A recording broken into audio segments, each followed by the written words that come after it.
Salut, ici Maxime Johnson au salon IFA 2014 de Berlin avec le Sony ILCE QX1, un adaptateur pour utiliser un objectif E avec son téléphone intelligent.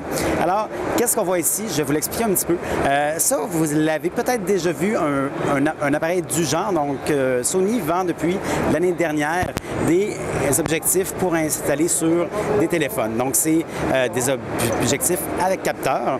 Ce qu'on a ici, c'est différent. Ce n'est qu'un capteur ici, donc vraiment une caméra, et on peut ajouter son propre objectif devant. Donc, si vous avez un appareil photo de Sony avec des objectifs haut de gamme, et bien, écoutez, vous pouvez vous en servir là, avec votre téléphone, dans le fond. Donc, ce qu'on voit, écoutez, j'ai essayé de faire ça simple. Là. Ici, c'est un capteur donc, de 20 mégapixels, un capteur APS-C. C'est aussi un capteur qui peut être utilisé là, avec, donc, qui peut être relié avec son téléphone par Wi-Fi et qui peut être relié et qui possède là, une carte micro SD. Donc, les photos que je prends, je peux les enregistrer ici dans la caméra, mais je peux aussi sauvegarder soit la photo pleine ici ou encore la photo, juste un petite image pour ne pas trop prendre d'espace sur sa caméra.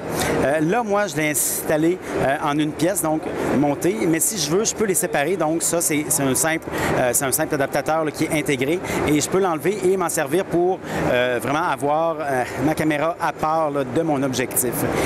Écoutez, j'ai essayé un petit peu rapidement aujourd'hui, ça marche, ça a l'air de marcher bien. Il y a vraiment un délai, par exemple. Ça c'est un peu tannant. Je vais vous montrer. Donc, on va attendre de voir quelqu'un qui passe et voilà. Donc, ça a bougé. Mais ça prend un temps avant que la photo se prenne. C'est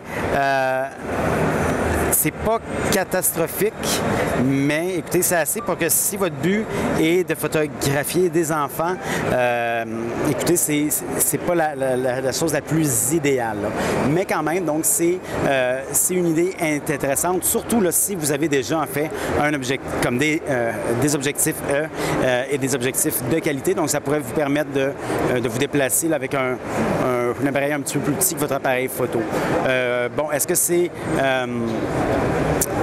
Je crois pas que Sony va en vendre beaucoup, mais c'est quand même une idée intéressante. Moi, j'aurais aimé honnêtement que la partie capteur ici soit plus petite. En fait, je m'attendais à ce que ça soit plus petit.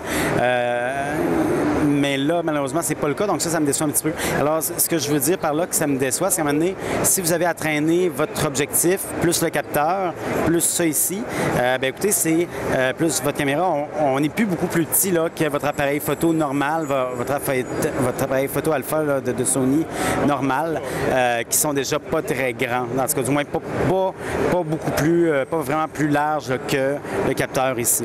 Donc, bref, je crois qu'il y a place à amélioration ici, mais le concept est intéressant, là, surtout pour ceux qui possèdent déjà ces capteurs-là. Ça devrait être lancé au Canada au cours des prochains mois, donc c'est déjà, ça va être disponible dans plusieurs marchés en octobre. Le prix, on parle, donc ça va dépendre là, des modèles, là, ça va, parce qu'on va pouvoir l'acheter sans objectif, avec un objectif ou avec deux objectifs. Dernier détail, écoutez, là je m'en sers avec un téléphone, le Xperia Z3 de Sony, mais ça marche aussi avec d'autres sortes de téléphones, notamment des téléphones Windows Phone et des iPhones. Alors, pour avoir plus d'informations sur le Sony ILCE QX1, j'invite à consulter mon site web, maximejohnson.com/techno.